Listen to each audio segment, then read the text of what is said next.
Oops, oh, just knocked stuff over. Welcome to the Sewing Report. I'm Jennifer Moore, helping you discover your love of sewing crafts and DIY projects. We're on part, I'm not even sure, of probably what's going to be a 57-part series about building a dollhouse. Now, I am building the Beach House Bungalow by Real Good Toys. I've already shown you how to dry fit it, how to sand and prep the parts, and now we're on to the next step, which is starting to actually put it together and also put together all the gajillion tiny pieces. Okay, so I'm going to share a little bit of a look into the process, and I also wanted to talk about some of the products I'm using. So I've been using two types of glue. I've been using this Aleene's Tacky glue with a fine tip for a lot of the actual building components, but for assembling some of the unpainted pieces, I've decided to go ahead and put these together before painting them, just because I think painting like all of these pieces would be kind of a pain in the butt. Plus, there are some areas that you don't want to paint. Like, I obviously didn't want to paint the inside of these grooves on this fence post because then the pieces wouldn't fit. So for the wood plain pieces, I'm using this Gorilla Wood glue. But for the already painted prime pieces, I'm using the Aleene's Tacky glue. So this process, I'm not gonna lie, it has been painful. Building a dollhouse is not a weekend project, I think, for most people, unless you're building one of those ones that you just have to literally put together. But for one that you have to actually like paint, I still haven't even gotten to the shingles yet. There's still lots to do, like lots to do. So I've already put together the main parts of the house, and the directions recommend that you put the pieces together, you know, put glue where you need to put it. Then when you put the house together, you use tape, and I am using painter's tape. You use tape to hold the parts together so that they don't come apart. Also, it tells you to weight certain pieces, like when I'm putting the front on the dollhouse, you know, I put a bunch of stuff on top of it just so it would stay put.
I have learned quite a few valuable lessons. For instance, there are some grooves in the walls of the house that, in hindsight, I probably shouldn't have painted the floors with so many coats of stuff because the floors no longer fit into that groove.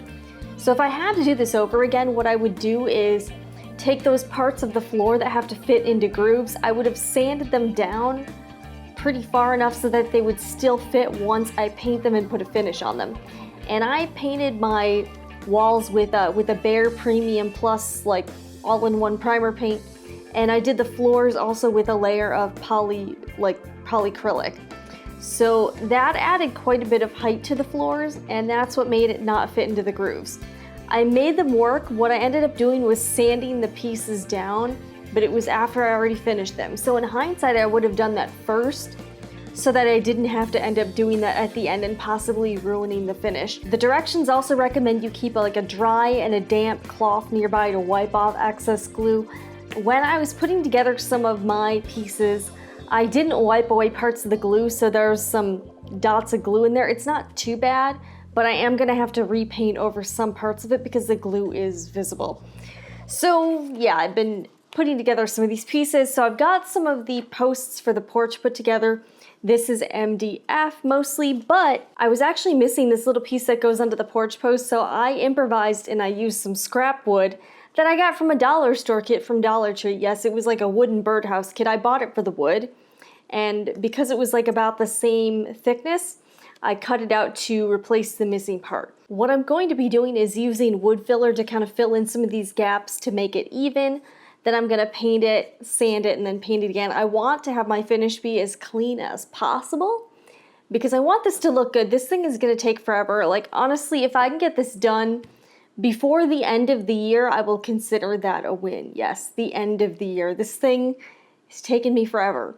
Probably because this is my first time doing it. Maybe the next time it would not take me as long. I've also been working on other projects in between, so this is not the only thing I'm doing, so that's why it's taking me so freaking long. But I'm having a good time even though some parts of this is pretty tedious.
One piece of advice I have for you if you are building your first dollhouse is not to feel overwhelmed.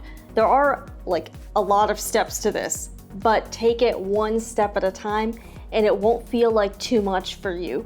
But so far I'm having fun. This is something that's really like broadened my horizons for crafting, and I think this is an awesome project for anyone who's probably over the age of 12. Again, I'm clearly over the age of 12, but a kid could definitely do this, especially with the help of a parent. I think it could be a really fun project to do you know, with your mom or dad, or if you are a parent with your kid. I think this would be cool, interesting, fun, and I'm so glad I'm finally getting the opportunity to do this. Another thing I've discovered to make the process easier is toothpicks. Buy a box of toothpicks and use these to apply your wood glue or your craft glue. It'll make things easier and you'll be able to get into smaller spots and apply your glue more even. So that's one tip I have learned. I learned it from another YouTube channel that I will link below because it's got a lot of great dollhouse videos as well. If you enjoyed this video, let me know if you like dollhouses, if you're interested in building one, and hit that like button, subscribe to the Sewing Report for lots more videos like this.